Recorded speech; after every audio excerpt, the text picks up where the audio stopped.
Monsieur le Premier ministre, je veux vous parler de l'engagement de nos 500 000 concitoyens élus municipaux, départementaux et régionaux.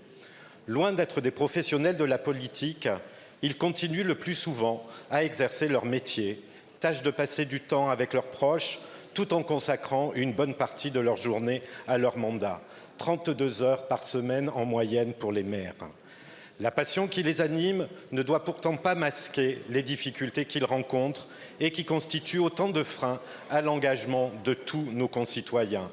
Je veux parler de l'impossibilité de prendre un congé parental sans renoncer à ses fonctions, de la difficulté d'obtenir une autorisation d'absence pour ceux qui poursuivent des études, de la faible reconnaissance professionnelle des compétences acquises au cours du mandat, tout comme des obstacles au bon déroulement de carrière ou au retour à l'emploi. Est-il étonnant alors, lorsqu'on les interroge, qu'ils soient aussi hésitants à être candidats? Monsieur le Premier ministre, la démocratie locale est un trésor national auquel nos compatriotes sont particulièrement attachés.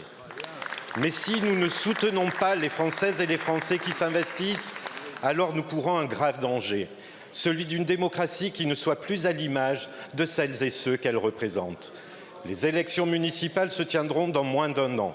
Il est plus qu'urgent de permettre à tous nos concitoyens, quel que soit leur parcours, dans leur diversité, d'être candidats à des fonctions locales.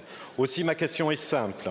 Inscrirez-vous avant l'été la proposition de loi sur le statut de l'élu local à l'ordre du jour des travaux de notre Assemblée? Votée à l'unanimité au Sénat, soutenue par l'ensemble des associations d'élus, elle fait consensus sur nos bancs, comme en témoigne le récent rapport de la délégation aux collectivités territoriales et à la décentralisation de notre Assemblée. Je vous remercie. Merci beaucoup.